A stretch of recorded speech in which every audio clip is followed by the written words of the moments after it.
నిన్నటి దినం ఈనాడు పేపర్లో అరాచక శక్తి ఆదినారాయణ యాదవ్ అని గిరిజనుల భూములు నేను కబ్జా చేసినట్లు మాట్లాడడం జరిగింది. దాని మీద మన సిపిఐ రామకృష్ణ గారు కూడా మాట్లాడడం జరిగింది. ఇందాక నేను ఒక వీడియో చూసా. దాంట్లో భాగంగా సిపిఐ రామకృష్ణ ఆ గ్రామాన్ని కూడా సందర్శించడం జరిగింది. సిపిఐ రామకృష్ణ గారికి నేను ఒకటే అడుగుతున్నా, నువ్వు ఊర్లోకి వచ్చావు, బానే ఉంది. అక్కడ జినైనిటీ ఎంత ఉందనేది నీకు కూడా అర్థమైపోయినట్టుంది. ఆ ఎవరైతే నీ దగ్గరికి బాధితులు వచ్చారో వాళ్ళని ఆ ల్యాండ్ లేక్ దగ్గరికి తీసుకుపోయి సాగులో ఎవరున్నారు, వాళ్ళగా భూమి కాదా అని మీరు నిజంగా ఆ ల్యాండ్ లేక్ తీసుకొని పోయి అధికారులను కూడా తీసుకొని పోయి సర్వేర్ను తర్వాత ఎంఆర్ఓ గాని విఆర్ఓ గాని తీసుకొని పోయి అక్కడ మీరు పరిశీలించుంటే ఇంకా వాస్తవాలు బయటపడేటివి. నిజంగానే నేను మీ సమక్షంలోనే ఏదైతే బినామీ పేర్లతో ఉన్నాయనంటున్నారో, 100 ఎకరాలు నా పేరుతో ఉంటున్నాయంటున్నారో, ఇవన్నీ నీ సమక్షంలోనే పంచిందము. నావని నిరూపించింటే, బినామీలు నిరూపించింటే నిజంగానే పంచి నీకు కూడా మంచి పేరు వచ్చేది. 100% నీకు మంచి పేరు వచ్చేది. తర్వాత ఇది అంతా ఒక కుట్ర పూరితమైన రాతలు, కుట్ర నా మీద కుట్ర పన్ని ఇదంతా వాస్తవాలని అవాస్తవాలుగా ఇదంతా నిరూపిస్తున్నారు. నిజంగా ఇది ఉమ్మడి జిల్లాలో ఒక బీసీ నాయకుడు రాజకీయంగా ఎదగకూడదనే ఉద్దేశంతోనే అగ్రవర్ణాలు నా మీద చేస్తున్న దాడి ఈ మీడియాతో కూడా అడ్డం పెట్టుకుని నిజంగా నా మీద లేనిపోని ఆరోపణలు చేస్తున్నారు. నేను నిజమైన ఆరోపణలు చేస్తున్నా, మీరు నిరూపించిన ఆరోపణలు చేస్తున్నా, దానిని మీరు ఖచ్చితంగా పరిగణలో తీసుకోండి. ఈరోజు సిపిఐ జిల్లా కార్యదర్శి వేమయ్య యాదవ్ నా ల్యాండ్ లో ఒక ఫేక్ అగ్రిమెంట్ క్రియేట్ చేసి ఆ అగ్రిమెంట్ లో అగ్రవర్ణాలతో ఇతను అగ్రిమెంట్ లో సాక్ష్యం, దాని మీద ఒక ఎఫ్ఐఆర్ అయింది. ఇది ఎఫ్ఐఆర్. ఈ ఎఫ్ఐఆర్ లో క్లియర్ గా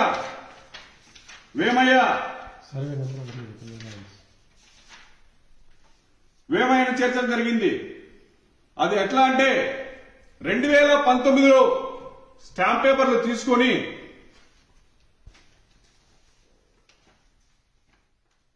2018లో అగ్రిమెంట్ వేసి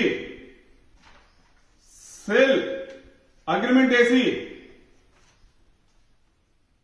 ఈ సేల్ అగ్రిమెంట్ కు సంబంధించి మొత్తం నా భూమిని కాజేయాలనే ఉద్దేశంతో వేసి దీని మీద కోర్టుకు పోవడము, ఇంజక్షన్ ఆర్డర్ తీసుకురావడం. ఎప్పుడు ఇదంతా జరిగింది? 2019-20లో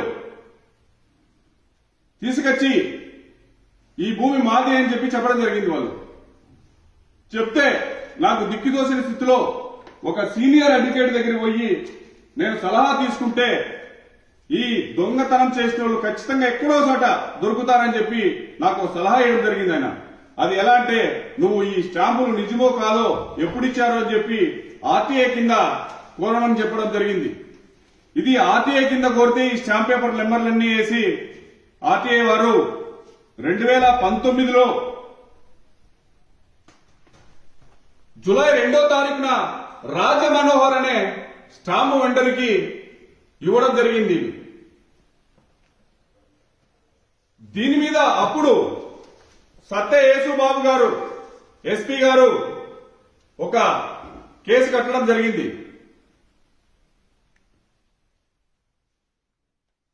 ఇది డాక్యుమెంట్ ఎవిడెన్స్ కేసు ఇది. దీంట్లో పల్లె రఘునాథ్ రెడ్డి, విష్ణువర్ధన్ రెడ్డి, నిఖిల్ నాథ్ రెడ్డి, శ్రీనాథ్ రెడ్డి, వేమయ్య, ఇంకా కొంతమంది దీంట్లో డాక్యుమెంట్ వెండర్లు, డాక్యుమెంట్ రైటర్లు, దీంట్లో కుట్రపూరితమైన ఎవరైతే ఉన్నారో ఈ కేసులన్నీ ఛార్జ్షీట్ వేసి విచారించడం జరుగుతుంది. ఇవి కోర్టులో ఉన్నాయి భూములు కూడా. ఈ కేసులన్నీ మోస్తే రాజకీయ భవిష్యత్తు ఉండదని చెప్పి ఈ రోజు ఈ వేమయ్య సిపిఐ రామకృష్ణ గారితో పడితే సిపిఐ రామకృష్ణ గారు ఇక్కడికి వచ్చి ఎక్కడ నా లూపోల్స్ లేవు, ఇవన్నీ కరెక్ట్ గా ఉంటాడు, రేపొద్దున్నే వీళ్ళంతా జైలుకు పోవాల్సిందేనని చెప్పేసి ఇక్కడ గిరిజన గ్రామానికి వచ్చి అక్కడ వాళ్ళకందరికీ ఇక్కడుండే కొంతమంది నాకు రాజకీయ ప్రత్యర్థులు కొంతమంది వాళ్ళందరినీ ముందర పెట్టి అవన్నీ వాస్తవాలు కాదు, నేను ఎప్పుడో ఆ విలేజ్కి వెళ్ళినప్పుడు కూడా నేను అందరికీ చెప్పడం జరిగింది. ఇంతకుముందు కూడా ఇట్లే వస్తే నా మీద నేను చెప్పిన వాళ్ళకి ఆ విలేజ్కి వెళ్ళి నేనే మీ దగ్గర నిజంగా ఏమున్నాయి తీసుకోండి అండి, నేను ఎంఆర్ఓని పంపిస్తా, విఆర్ఓని పంపిస్తా, మీరంతా సర్వే చేయించండి, నేను మీ దగ్గర ఏమైనా భూములు పోయినా కూడా నేను ఇప్పించే బాధ్యత నేను తీసుకుంటానని చెప్పి కూడా జరిగింది.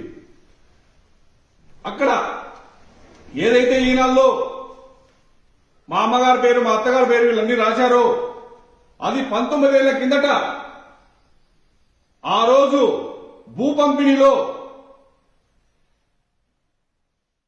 ఇవ్వడం జరిగింది. ఆ రోజు భూ పంపిణీలో అందరికి ఇచ్చినట్లే వీళ్ళకు కూడా ఇవ్వడం జరిగింది. మా అమ్మది రామిరెడ్డిపల్లి, మా అత్తది దొరిగిల్లు, నాకంతా మొత్తం బంధువులే ఉన్నారు. అక్కడ ఆ భూ పంపిణీలో మేము సాగు చేస్తే మా భూములు అక్కడే మీరు పోయి చూస్తే తెలుస్తుంది. పత్రికా విలేకరులు మీడియా అక్కడ పోయి చూస్తే అక్కడే పక్కనే ఉంటుంది, దగ్గరలోనే రామిరెడ్డిపల్లి. అక్కడ భూములు సాగు చేస్తున్నప్పుడు ఇచ్చారు, తప్పేం లేదు, అందరికి ఇచ్చినట్లు ఇచ్చారు. దానిలో నిజంగానే మీరు ఎవరు రికార్డులో ఉన్నారు, ఏది ఉంది దాంట్లో ఉన్నారా లేదా అని నిరూపిస్తే నేను ఈ రోజు కూడా వాళ్ళకి ఒకటే చెప్తున్నా. పాపం నాకెందుకంటే గిరిజన తాండాలు మునిగిపోయి ఉండే వాళ్ళంతా గిరిజనతో నాకంతా అటాచ్మెంట్, మామా బావా అనే పిలుచుకుంటే ఇది ఉంది. గిరిజన బిడ్డలు నేను సొంతంగా నా సొంత మనుషులట్లు తీసుకుంటాను. ఇదంతా నా మీద ఎస్సీ ఎస్టీ బీసీలు వీళ్ళంతా ఐక్యంగా ఉండకూడదని చెప్పేసి నిజంగా అమాయకులతో వాళ్ళతో ఎలా మాట్లాడిస్తున్నారంటే చాలా బాధాకరం. ఇది మీరే వెళ్ళి వాళ్ళని నిజంగా అడగండి, అమ్మా మీ పాస్బుక్ తీసుకుని రండి, మీరు ఎక్కడున్నారో ఈ దీంట్లో భూమిలో ఉన్నారా లేదా, మీరు ఏం సాగు చేస్తున్నారని చెప్పేసి అక్కడికి వెళ్లి విచారించండి, వాస్తవాలు తెలుస్తాయి. ఇవన్నీ రాజకీయంగా ఈ బడుగు బలహీన వర్గాలు రాజకీయంగా ఎదగకూడదనే ఉద్దేశంతో ఈ అగ్రవర్ణాలకు సంబంధించిన నా మీద ఎంతో కుట్ర జరుగుతుంటే నిజంగా నాకు చాలా బాధేసింది.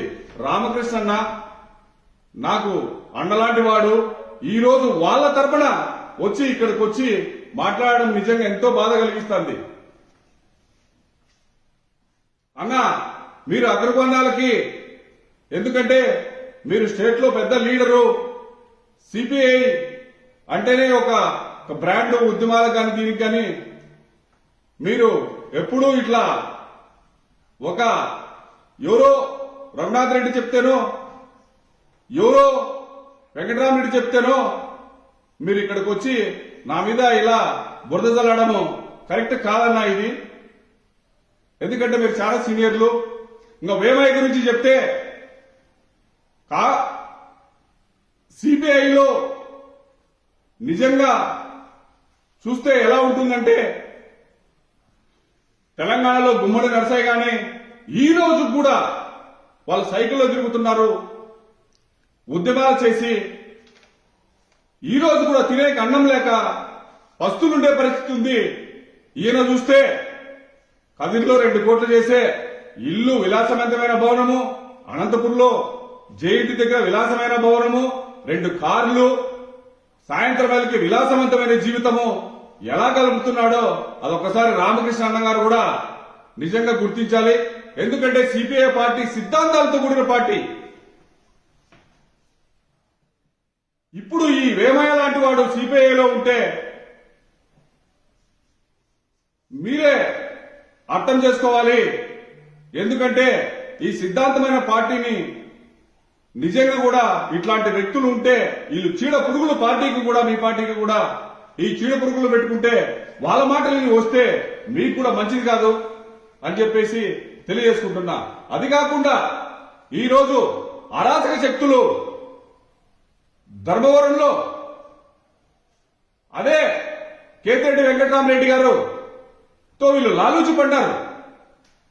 ఎందుకంటే నేను ఎలక్షన్లలో అతను ఓడగొట్టానని చెప్పి అతను నా మీద ఎంతో కక్ష. ఎందుకంటే వీళ్ళంతా ఒక సంబంధించిన వాళ్ళు, ఈ విష్ణువర్ధన్ రెడ్డి అయితే, పల్లె రఘునాథ్ రెడ్డి అయితే వీళ్ళంతా కలిపి అతనితో లాలూచిపడి ఈ రోజు అతను నిజంగా ఎన్నో కబ్జాలు, ఎన్నో ఇది వచ్చాయి. ఆయన మీద అరాచక శక్తి అని ఎక్కడ రాయలేదు. ఎందుకంటే అరాచక శక్తులను రాస్తే వీళ్ళ మీద వాళ్ళు ఏమైనా చేయగలుగుతారు, వాళ్ళ మీద రాసే ధైర్యం లేదు. నా మీద అరాచక శక్తి, అది వరుడు కూడా అరాచక శక్తి అనేది అక్రమాలు జరిగినాయంటే ఒక విధంగా ఉంటుంది. అరాచక శక్తి అనే వరుడు అనేది నిజంగా నాకు నిజంగా చాలా బాధ వేసింది, ఎంతో మనసు కలిసింది. అంటే ఇలా కూడా రాస్తారా? ఒక బడుగు బలహీన వర్గాల మీద ఇంత విషం కక్కుతారనే నాకు కూడా నిజంగా చాలా బాధ అనిపిస్తుంది. నిజంగా మేము మీడియా మిత్రులు కోరుకునేది ఒక్కటే, నా మనవి, మీరు వెళ్ళండి, ఆ ల్యాండ్లోకి వెళ్ళండి, ఎంఆర్ఓలు పిలుచుకొని వెళ్ళండి, నేను వస్తా. నేను కూడా వచ్చి అక్కడికి వచ్చి వాళ్ళు ఎవరు సాగులో ఉన్నారు, ఏముండారు, ఊరికే వచ్చి ఊర్లో మీటింగ్ పెట్టద్దండి. వాస్తవాలు ఎవరికీ తెలియదు. అక్కడికి వెళ్తే నా మీద నిజంగా ఉంటే, నిజంగా చెప్తున్నా రామకృష్ణకి, నువ్వే ముందరుండి పంచు, నీకే మంచి పేరు వస్తుంది, చరిత్రలో నిలిచిపోతావు.